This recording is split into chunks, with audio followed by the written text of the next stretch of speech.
여러분 안녕하십니까? 이어서 원주권 뉴스입니다.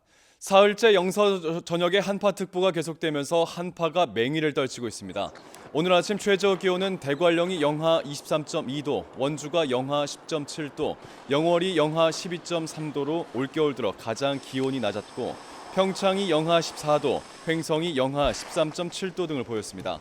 낮 최고 기온은 3도에서 5도의 분포로 대부분 영상권을 회복하겠습니다. 기상청은 내일까지 대부분 지역의 아침 기온이 영하 10도를 밑돌겠다며 시설물, 동파 등에 유의할 것을 강조했습니다. 강원랜드 채용 비리 혐의로 1심에서 실형을 선고받은 염동열 의원이 총선 출마의 뜻을 밝혔습니다. 염 의원의 출마 강행은 당내에서도 적지 않은 부담이 될 전망입니다. 보도에 황구선 기자입니다. 1심에서 의원직 상실형인 징역 1년을 선고받은 염동열 의원이 당내 공천 신청을 마치고 출마 의지를 밝혔습니다. 폐광 지역 자녀를 우선 고용하는 특별법에 따라 주민들의 강원랜드 채용을 도왔을 뿐 자신의 친인척을 추천하거나 사적 이익을 본 적이 없는데 유죄 판결은 정치적 탄압이라며 무죄를 주장했습니다. 폐광지 자녀들의 우선 고용 원칙에 국회의원으로서 최선을 다했습니다. 이번 총선을 통해서 폐광지의 자존심과 명예를 지키도록. 실제 염 의원이 유죄 판결을 받은 업무방해에 대한 당내 공천 신청 배제 조항은 없습니다.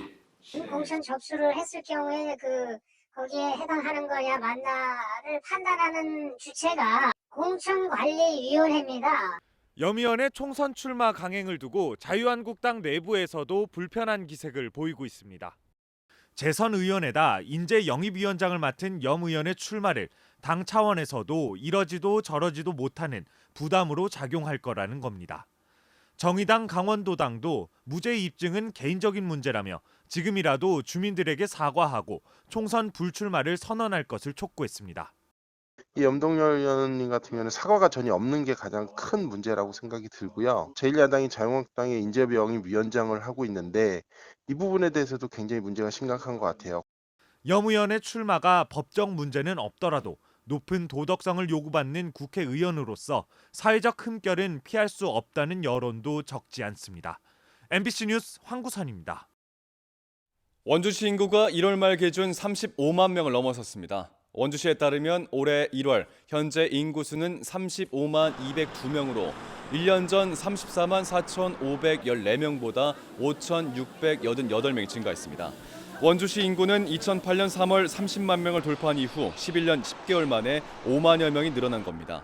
특히 혁신도시가 있는 반곡 관설동과 기업도시가 준공된 지정면의 인구수가 큰 폭으로 상승했습니다. 원주시는 앞으로 남원지 역세권과 군부대 이전 부지 개발 사업 등이 마무리되고 원주 여주 간 복선 전철이 갖춰지면 인구 50만 명을 달성할 것으로 기대하고 있습니다. 강원도 농업기술원이 한파가 닥침에 따라 과수농가의 동해 예방을 당부했습니다. 올겨울 평년보다 따뜻한 날씨가 이어지면서 노지 월동 과수가 지난해보다 한 달가량 일찍 휴면에 들어간 것으로 조사됐습니다. 과수가 휴면에 깊이 든 시기에는 추위에 잘 견디는 편이지만 올겨울처럼 평년보다 포근한 날씨가 지속되면 기습 한파와 꽃샘추위가 닥쳤을 때 휴면에서 일찍 깨어나는 주요 과수에서 동해나 저온 피해가 일어날 수 있겠습니다. 지금까지 원주에서 전해드렸습니다. 고맙습니다.